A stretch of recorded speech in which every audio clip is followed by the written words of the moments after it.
more revealed than other times when Moshiach is more hidden. And so we clearly do see that the world went into a whole new gear from the time of First World War I, 1913, 1914. That was when it was all cooking up and getting moving. And so we can safely say that we are in the season of Moshiach, and there are many other interesting things that could be speculated about what was beginning to develop in the world from 1913 onwards, although many terrible things happened thereafter and are still happening.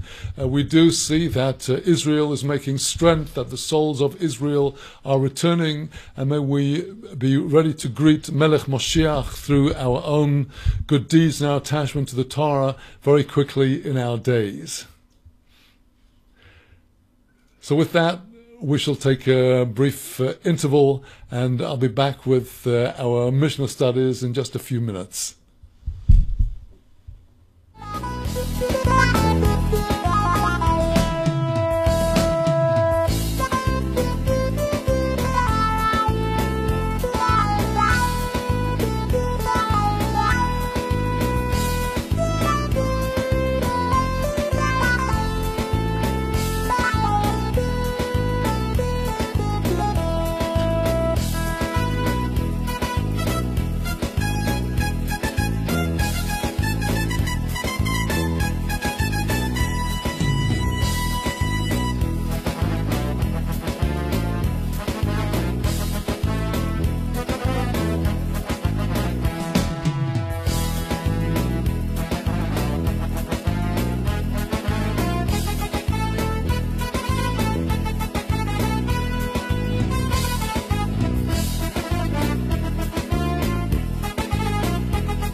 Shalom again.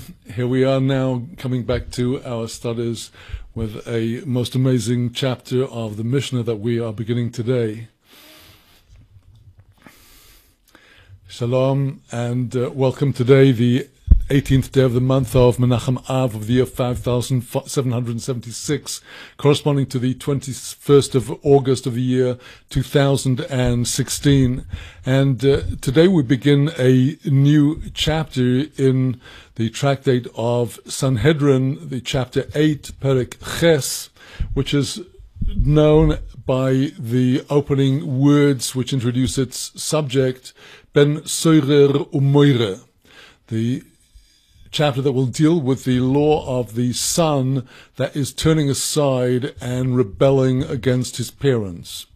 This is very characteristic of our sages when they refer to different places in the Shas, in the 6 orders of the Mishnah. They will refer to a particular chapter by its opening words, which give its theme. And the Ben Soirer Umoire, the rebellious son, about whom we shall hear presently about from the Chumash, is one of those transgressors who is punished by stoning, and that is why our Mishnah now begins to deal with the specific laws of the rebellious son. And to give us an introduction to this is a mitzvah that comes in the book of Deuteronomy. It's in chapter 21, verses 18 onwards, which comes as the very early part of the portion of Kisetze, when you go out to battle, which starts in Deuteronomy chapter 21 in verse 10. And first of all, the Torah there teaches us not so much about warfare as about what happens if an Israelite captures a beautiful woman and wants to have relations with her, and the Torah gives the law of how he has to have her in his house, growing her hair and her nails long until he's allowed to marry her, and then he has to treat her as a true converted Israelite wife. Then the Torah goes on to tell us that if a person had 2 wives, according to the basic Torah law that permits polygamy, and one of them he loved, the other he hated, he is not allowed to cast aside the firstborn of the woman he dislikes in favor of the son of the woman that he likes. And it is after this that comes in the portion of the rebellious son. And our sages have indicated that the Israelite soldier ought not to have taken this pagan woman. He should not have taken a fancy to her, even though the Torah does permit him at that moment of battle to indulge his physical desires, but it's not a good thing to do, and the Torah is indicating that he's likely to come to hate that woman, and the Torah is indicating that the son that comes forth of their issue will be rebellious. As we shall see in our Mishnah, the actual conditions that need to be fulfilled for a boy to actually be judged guilty of being the rebellious son are so specific and so demanding that actually the commandment could never be fulfilled in practice. God willing, after we have gone through the Nigla, the revealed law of our chapter of Mishnah, I hope we'll be able to study a fascinating section of the Zohar that describes the Moses writing the portion of the rebellious son with tears in his eyes, and the esoteric explanation of this section. But for the moment we shall be focusing on the Nigla, on the revealed Torah law as our sages brought it down. And even though the actual law may never be imposed, nevertheless the study of the law itself is efficacious and brings about repairs. Just before we go into the passage in Deuteronomy, let's also recall that the undoing of the house of David after David's sin with Bathsheba in killing Uriah the Hittite by sending him out to battle. This came with the rebellion of Avshalom. And Absalom, David's rebellious son, was actually born of a woman who was Yefat To'ar, a woman of beautiful appearance. She was the daughter of the king of Geshur, a kingdom adjacent to the land of Israel with which David had made war. And the rebellion of Avshalom, even though Avshalom was not actually formally indicted as the rebellious son, his story exemplifies the concept of the Ben Sorer Umoreh, as the Torah gives over this law in Deuteronomy chapter 21, verse 18. When a man will have a son that is Sorer, he's turning aside from the proper path, and Moreh, he's rebellious, and he does not listen to the voice of his father and to the voice of his mother. They will, if they chastise him and he still does not listen to them, his father and his mother must take hold of him and bring him out to the elders of his city and to the gate of his place. And they shall say to the elders of his city, this our son is turning aside and is rebellious. He does not listen to our voice. He is zolel v'soveh. He is a glutton and a drunkard. And the Torah tells us that in verse 21, all of the men of his city shall stone him with stones, and he shall die, and you shall burn out the wickedness from your midst, and all Israel shall hear, and they shall be in fear of God. So it's a very shocking shocking idea that a young boy would have to be stoned for eating and drinking. And let us now turn to our Mishnah and see how the subtleties in the in the text of our Chumash actually play out in the laws as we have them in the Mishnah. Perek Ches, chapter 8. Ben Sorer Umoreh, the son that has turned aside and is rebellious. Me'emosai nase ben Sorer Umoreh. From what age does he enter into the category that he could become the son that is rebellious and turning aside and rebellious? Mishayovi shtei sa'orois. The period in which he could be indicted on this charge will be from the time that he brings forth 2 hairs, that is 2 pubic hairs. Va'ad sheyakif zokon, until he is surrounded by a beard. Hatachtoin v'loy ho'elion, the lower beard and not the upper beard.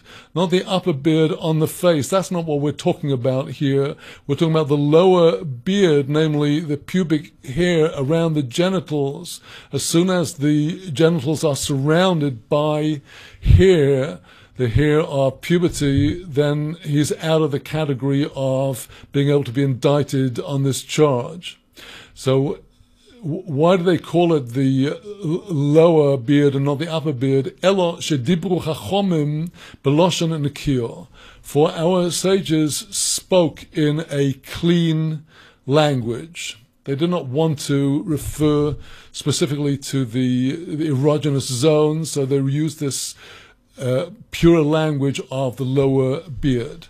Let us just mention in relation to these 2 hairs that a child is never held culpable under Torah law, although a child must be educated to keep the Torah, but he only is held responsible for his actions after the age, in the case of a boy, of the completion of 13 years. The moment he enters the first day after the conclusion of his first 13 years, namely on his 13th birthday, he becomes bar mitzvah, he becomes liable to the mitzvah of the Torah, and a girl from the age of 12 years and 1 day, in other words, the day after she completes 12 years, her 12th birthday, that is when she becomes liable. And only if they found 2 hairs as a minimum in the pubic areas after that age is the person also considered to be liable for their actions. So that is the definition of the beginning of the age frame of the Ben Sorer or More, the rebellious son. The first appearance of pubic hairs until the organ of procreation is surrounded by hair. Shenemar, as the Torah says, Ki yihye leish ben. The Torah says, when there will be to a man a son. Well, this phrase, leish ben, where we say the word for man in proximity with the word son, means that the individual who is going to be liable in this portion is a son to his father. He's a son who is just standing on the threshold of manhood. So it's a boy, ben v'lo bas. We derive from the verse, we deduce, it specifically says a son. That means the daughter is not included in this commandment. Ben v'lo ish, it's a son, but he's not yet a fully fledged man because he does not yet have his full pubic hair. Hakoton patur, one who is defined as a katan, a small person, a little one, and that could be any time up to the age of bar mitzvah or the age of bat mitzvah. They would be exempt from being held responsible for the actions which will be described presently. Shelo yvo lichlol mitzvahs. He is not, the katan, the minor, has not yet come under the collective responsibility of the commandments. So Mishnah Bet, the second Mishnah, Me'emosai Chayov, from what point is he guilty of transgressing and liable to be chastised? Misha Yoichal Tartemar Bosor, from the moment that he eats a tartemar measure of meat, Vayishte Chatzi Log Yain Ho'italki, and he drinks a half a log of Italian wine. Here we are dealing with the measures of the Torah, and we do have authorities that have written down and explained to us what these measures approximately are in modern terms. Well, I did some research into this, and the tartemar of meat is considered to be approximately, according to some opinions, about a quarter of a kilogram of semi-cooked meat that this kid's got to be guzzling down all in one moment, and half a log of Italian wine. Well, a revius, which is a quarter of a log, is the quantity that we drink in a goblet for the kiddush. So half a log is actually 2 reviyot, 2 goblets, not of the kind of insipid wines that we have today. Our sages tell us that the ancient wines were very strong. So it's as if this kid took a big size glass of spirits and drank the whole thing down in one go. The Italian wine is considered to be particularly strong. So that is the first opinion in the Mishnah. Rabbi Yosef Omer, Rabbi Yosef makes it even more difficult for the child to qualify, because he demands that he would have to have eaten and drunk greater amounts to be held liable. Mone vosor, a whole mone, not just a tartema, which is a half a mone. The mone is considered to be 100 silver shekels in weight, and that evens out in our time to over a half a kilo of meat in one session. The log yayin, this would have to be about, I believe, about 600 or 700 liters of intoxicating spirits. Now, there are specific conditions required for this gluttony to take place. It must take place in something which is called reshut, something which is up to the boy to do or not to do. There must not be involved any mitzvah. If he ate and drank the same quantities in the context of performing a mitzvah, he would still be exempt from the penalty. And if he ate something, as we shall see, that was actually forbidden to eat or to drink, he'd also be exempt from the penalty, because we deduce from the verse that the verses in Deuteronomy that it has to be a food and drink that are not part of an obligation or a prohibition. Ochal b'far chavuras mitzvah. If he ate this quantity of meat and drink and wine in a fellowship of a mitzvah, for example, if it was a circumcision feast or a marriage feast. Ochal be'ibur achodesh, if he ate at the feast which the sages would make in Jerusalem to indicate that the new moon was deferred to the 31st day, that the new moon did not fall after a short month, but the month was impregnated, as we've discussed earlier in this series, and they made a banquet to mark that the last month will be 30 days, not 29. So that will be a feast of a mitzvah. Ochal Meiser Sheni Yerushalayim, if he ate the second tithe in Jerusalem, which is the obligation of the farmer to bring up his produce to eat in Jerusalem, if he did all of these things, then he'd be exempt. Ochal Nevelas U'Terefos, if he ate meat that was carrion and not properly slaughtered and not kosher, he'd also be exempt. Shkotzim Uremosim, if he ate creatures that are unclean in the law of the Torah.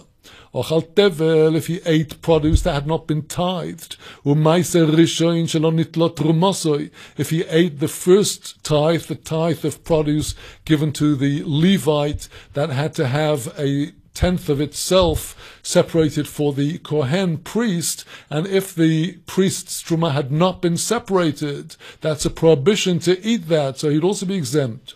If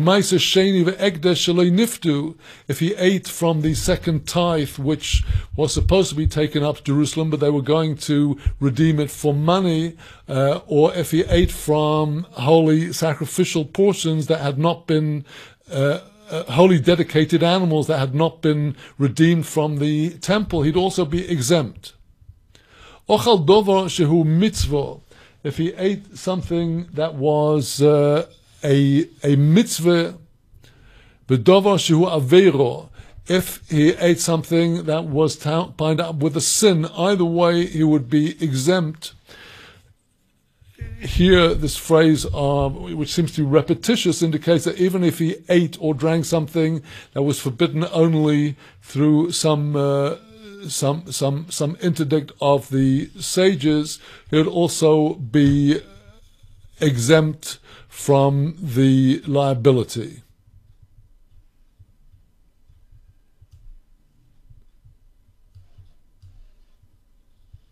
So now to continue with our Mishnah, Ochal kol machol v'lo ochal basar. If he were to eat every kind of food but not meat, shoso kol mashke v'lo shoso yain. If he drank any kind of beverage but he did not drink wine, in all of the above cases, einoi nase ven soirer umoire. Gluttony and rebellion in all of the above cases would not make him fall under the law of the rebellious son. Ad sheyoichal boso v'yishta yain, until he eats actual meat and drinks actual wine. Shene'emar, like the Torah says in the passage we just quoted from Deuteronomy, zoilel v'soiver. These two expressions, zoilel, which I translated as gluttonous, and soiver has the connotation of drinking intoxicating beverages. Af al pisha ein re'oya l'davar, even though there is no clear proof of the meaning of these two words. Zeichel adover, there is a recollection of the matter. We will learn now from a verse elsewhere from Proverbs chapter 23 what is the meaning of these two words in the Chumash, in the Torah. where the proverb says, Al tehi v'suive e yoyin, do not be among those who ravenously drink down wine, bezulele vosor lamoy, not those who ravenously, gluttonously take meat for themselves. So we're using the verse in Proverbs to throw light on the meaning of the words in the Torah, that he is zolel v'soveh.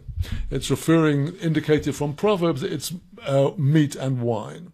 Well, now, in order to understand the next Mishnah, let us understand that the reason why the rebellious son is dealt with so harshly is not because there's anything intrinsically terrible about overindulging in meat or drink, but rather the fear that if we let the boy get accustomed to this, he's going to get addicted to overeating and drinking, and he's going to, when he finds that he won't be able to get what he needs legitimately, he will fall into crime, and he could commit the worst of crime. So we are going to chastise him before things get that bad.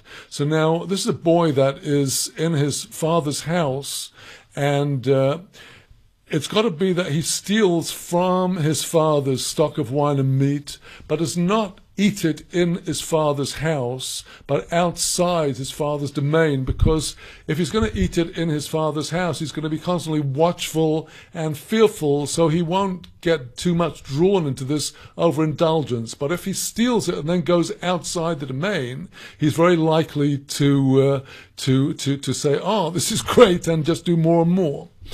Gonav Misheloviv, if he stole from his fathers, V'ochal b'reshus oviv, and he ate in the domain of his father, he's going to be exempt.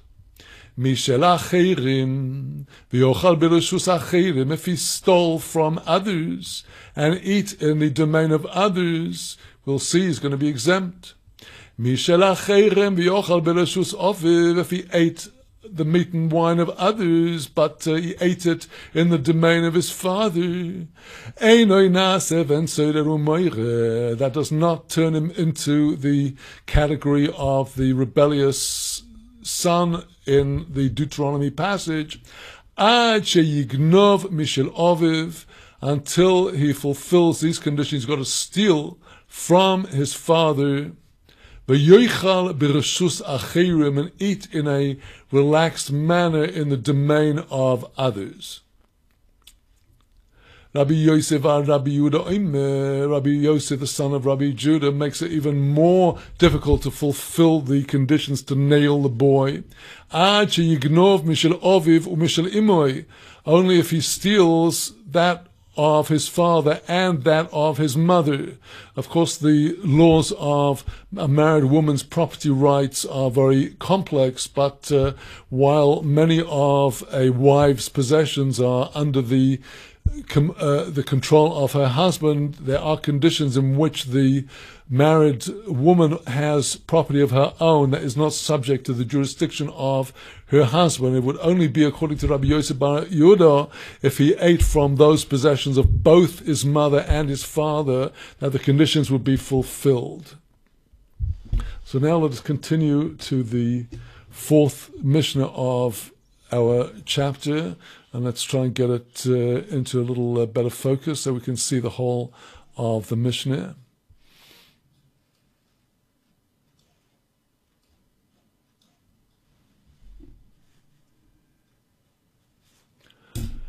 So now the text is dealing with the need for father and mother to agree to this, because we see in the account in the Torah that he's got to be taken there by his father and his mother. If his father wanted to take him to the Bet Din for trial, if his mother does not, or the other way around, if his father does not want but his mother does, he will not become the rebellious son punishable by stoning until the two of them want this. Rabbi Yehuda Rabbi Judah says, if his mother was not fit to be married to his father by one of the laws of legitimate or illegitimate marriage partnerships, if she was not properly fit to be to his father, he would not be able to be punished by this law. Rabbi Yehuda makes it even more difficult to fulfill the conditions. But the law is not like Rabbi Yehuda. Well, now, in the passage in Deuteronomy that speaks about the father and mother hauling this boy before the Beis Din, we see that it's very graphically described in these few verses. Deuteronomy chapter 21, verse 19, his father and mother will take hold of him and take him out to the elders of his city and to the gate of his place. Let me just, before we do go on, mention in verse 18, the Torah says that his father and mother chastise him. Well, chastisement in this context means that the first step is they take him out to a bet din of 3 judges who, in order to give him a severe warning, subject him to the penalty of lashes. But now, in the section that follows, in the following verse, when they grab him and take him out to the elders, this is already a bet din of 23 who are competent to rule in capital cases and are going to judge him if he has to be stoned. So now, as our Mishnah continues,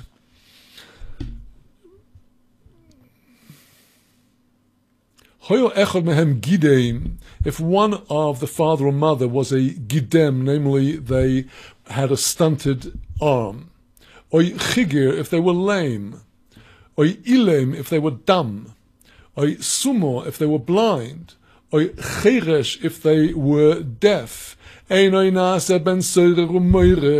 could not be judged as a rebellious son, shenema, like the Torah says there in chapter 21 of Deuteronomy, v'safsu boy over imoy, the father and mother got to take hold of him.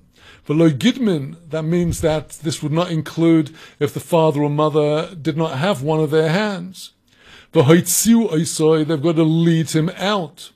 V'lo chigrin, that means they can't be lame, one or other of the parents.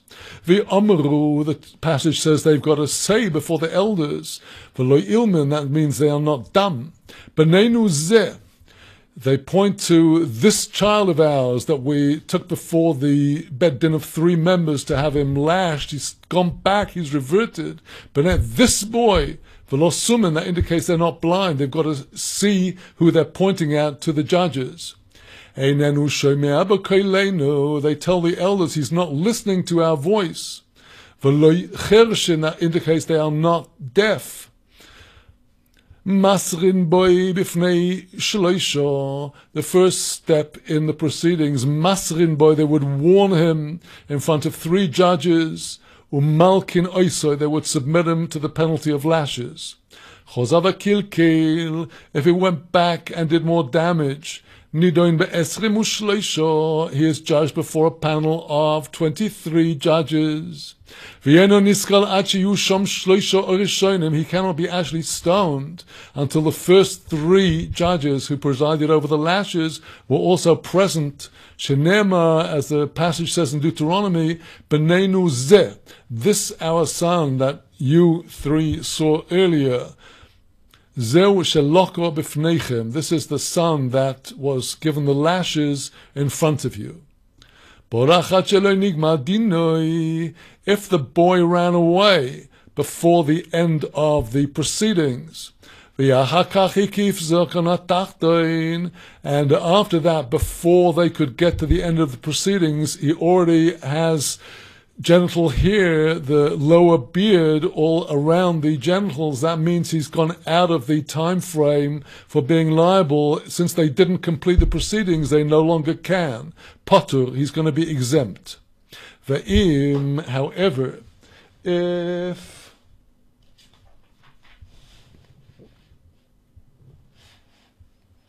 Mishenigma dinoi borach, if from the time when his judgment was complete, the proceedings were complete, and they gave the verdict. If after that he fled, after he'd already been ruled to be stoned, and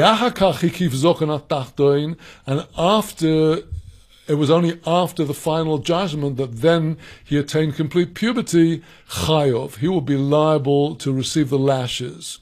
With this we will complete our study of the Mishnah for today, and God willing return in our next session to the conclusion of the law of the Ben Sorer U'Moireh and come to the esoteric interpretation of this mitzvah. So with that, let us now take another short break, and I'll be back again with some more words after the break.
Shalom again, and once again we have spent a lot of time studying these very amazing sections from the commentary on Daniel and the chapter of our Mishnah on the rebellious son, and we're almost at the end of our session, and I did address this yesterday. I don't want to take the time today now to discuss what I have in mind possibly to try to overcome this, because I'm anxious that we should have a kollel that has serious studies, and I will come to that another time. But I would like today just to round off with a brief teaching from Rabbi Nachman. We've been speaking about Sanhedrin that deals with the penalties and the punishments for various sins and transgressions. And we might think, like many criminals think, that everything is okay as long as they're not actually hauled before the police and before the authorities for judgment. But our sages in the Ethics of the Fathers, the chapters of the Fathers, chapter 3, say that punishment is exacted from a person both with their understanding and also without their understanding. And Rabbi Nachman brings, in the name of Baal Shem Tov, a most interesting insight into this phrasing of our sages. He says that before there's any decree in the whole world, before any decree, God forbid, the whole world is gathered together to see if they agree with this decree.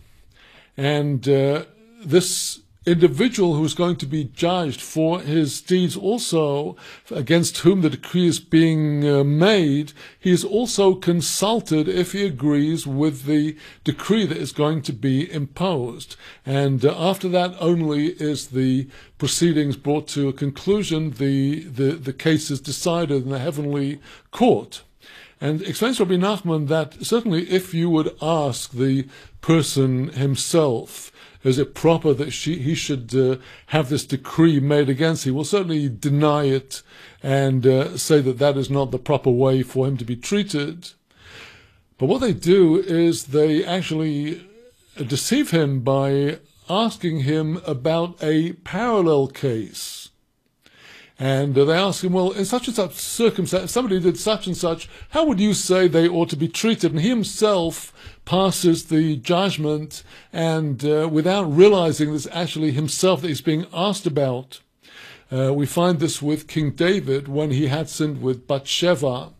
The prophet Nathan came into him to rebuke him, and he did so by, first of all, telling David the parable about the rich man in the town and the poor man. And the rich man, when the visitor came to him, did not want to take from his own flock, and he took the poor man's lamb. And this, of course, was a mashal, a parable, which was parallel to the case of David, who was the king, but he'd taken seemingly the wife of Uriah, Bathsheba, for himself. So the prophet did not ask David, what do you think should be done to you after you sinned by taking Bathsheba? The prophet rather asked him, how do you judge this case of this man? In Samuel 2, we see how David jumped to his feet and he said the man is liable to the death penalty. And the prophet says, well, that you've just judged your own case. That's you. And this is what happens, he says, Rabbi Nachman, in the world as a whole, that the sages in the chapters of the Fathers, they say that a person has justice exacted from them with their knowledge. Nifroin min odom midato, from his da'at, from his knowledge. That is to say, says Rabbi Nachman, they consult his opinion. And even so, it's shelo midato, without his knowledge, because he does not know that the case is all about himself. And this goes very, very deep, says Rabbi Nachman. It's a very deep matter how people are actually consulted, because all the different things that people speak about, all the different tales and stories and episodes and incidents that people hear about, one can find in all of these things going on all around us the most exalted, amazing things, and we have to be very, very careful about the way we pass judgment on situations that are before us, that we see we are confronted with. We have to be very, very careful. We have to think about it a second time and a third time, because it's literally a danger to our very souls, because we are being asked, consulted about ourselves and our own life. And all of these matters are very deep indeed, says Rabbi Nachman, how God runs the world in this amazing way. So, my dear friends, with that, we are going to continue to bring our studies for today to a close. And with the help of God, we should be meeting again this week on Wednesday afternoon in Israel at 4 p.m. and corresponding times everywhere else in the world, and likewise on Thursday. With that, I wish you Yom Tov, a good day, and blessings from the holy city of Jerusalem. This is Avram Ben Yaakov signing off for today. Shalom, my dear friends.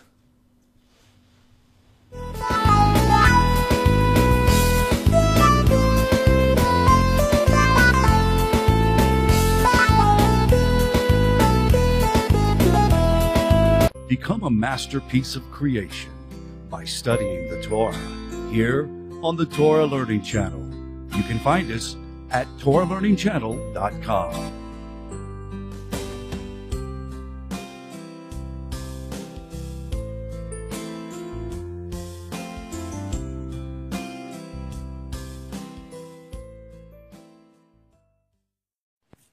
Continuing along with this ongoing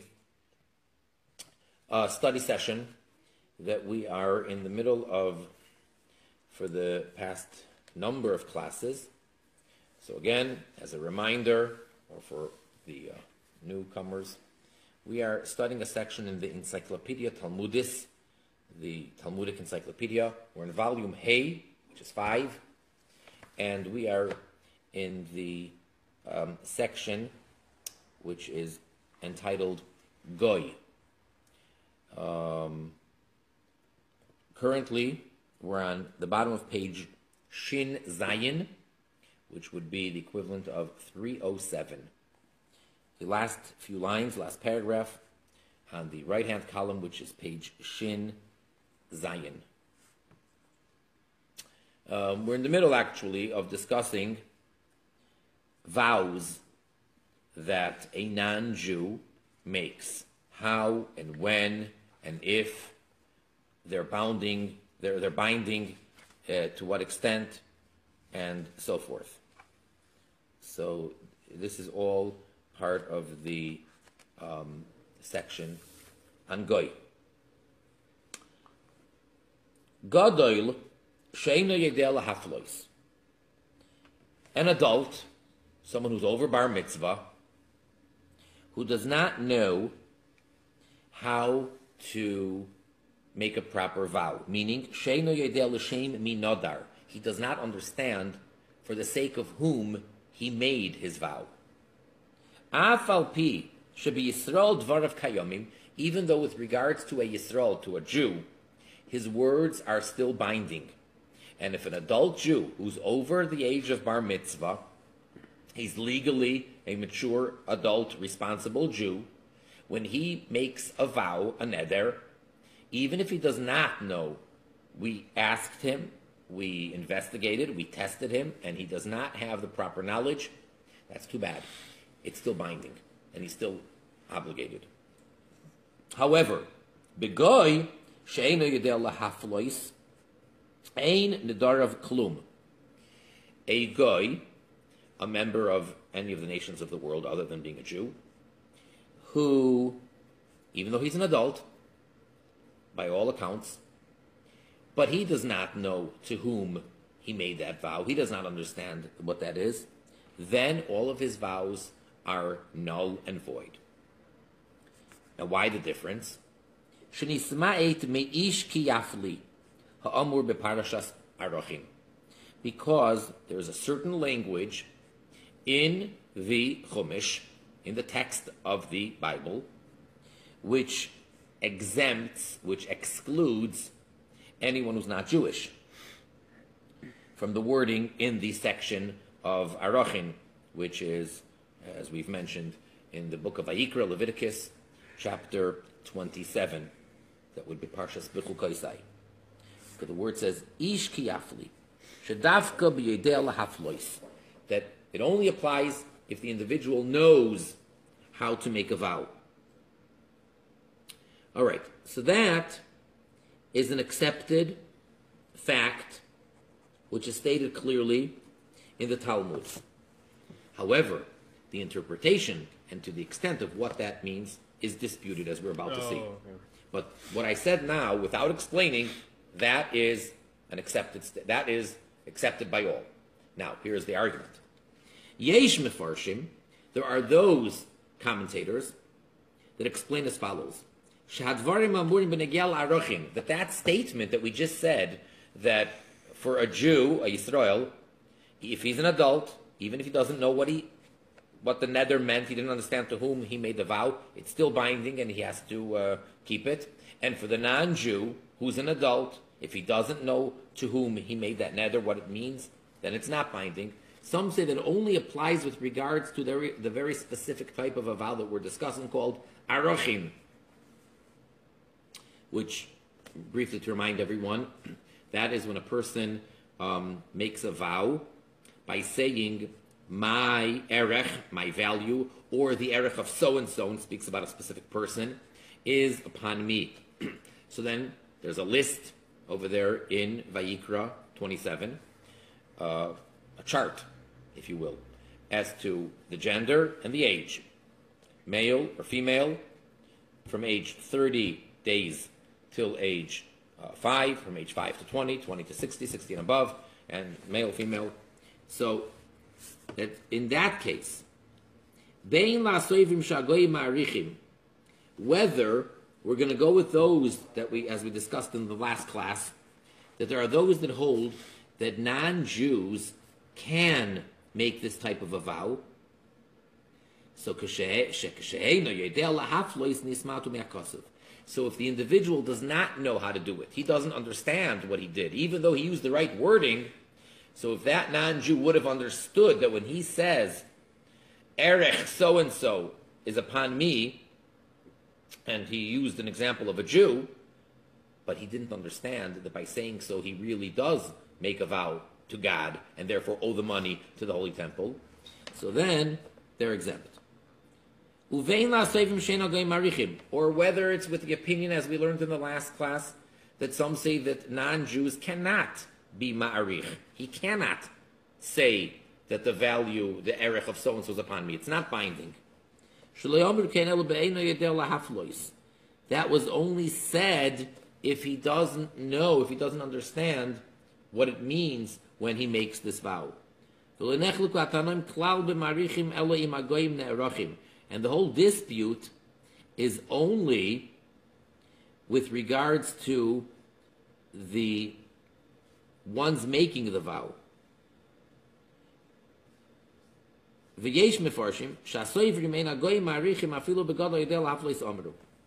some say that when we say that the goyim could make this type of a vow called an erech, it's even speaking about an adult who knows what he's saying.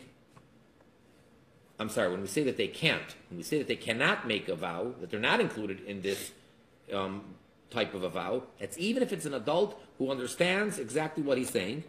So some say that when we say that he doesn't know how to, he doesn't understand to who he's making a vow, that's for all other regular vows, not this specific one, because we don't need to exclude him, because according to that opinion, he can't make that vow. So again, as a reminder, last time we learned that there's a dispute between the Mishnaic sages, whether a non-Jew, a goy, can make this erech using a Jew by saying that the value of so-and-so is upon me, or no, the non-Jew cannot make any statement of an erech, and he's never obligated to pay any money when it comes to an erech. Merely the Jew can use him as the article and say that the erech of so-and-so, who's not Jewish, is upon me, and then the Jew would have to pay that money. So if you're going to say the latter, well, then you don't have to exclude the adult guy who doesn't know to whom he's making this particular vow, because he's excluded anyway. So what does it mean? It's talking about all the other vows, because he can't make an erech anyway. But a regular vow, that's where he's excluded if he's an adult who does not understand to whom he made this vow. We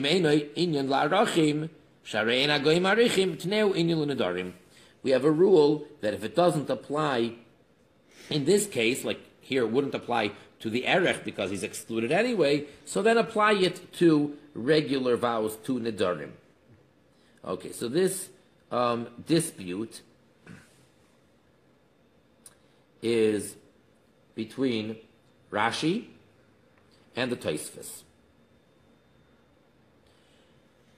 as to whether it only applies to erech or to any type of a neder. Okay. When does the above apply? Only in the specific case of erech. Everyone agrees that regular goyim, an adult non-Jew, can make a vow and it's binding. Everyone agrees with that. Erechim is where it's disputed, but a regular vow, they are obligated. Meaning, Shim Omar, Damai Olai, Oidmei Ploini Olai, that if he didn't use erech, but he used the word dmei, which means the real value of, and there you have to evaluate the person's actual value. There's no set chart that you go by, such as by erech, but basically you see what is the market value of this individual. How much would he be sold for in the market as a slave? So that varies according to the individual, and it doesn't necessarily have anything to do with his age. It actually has to do with his strength and ability and so forth. So there, that's a regular neder, and if the person wants to donate money to the temple, to the Beis HaMikdash, by saying, Dmei olai, Domai olai, my value in that regard is upon me, then it's binding and he has to pay that amount of money. Noisin kfinidroi, then he has to give according to his vow. What is the market value for this person to be sold as a slave? However, with the money that this non-Jew now has to donate, we don't use that money for the, it doesn't go into the regular fund, into the treasury of the Beis HaMikdash, of the Holy Temple.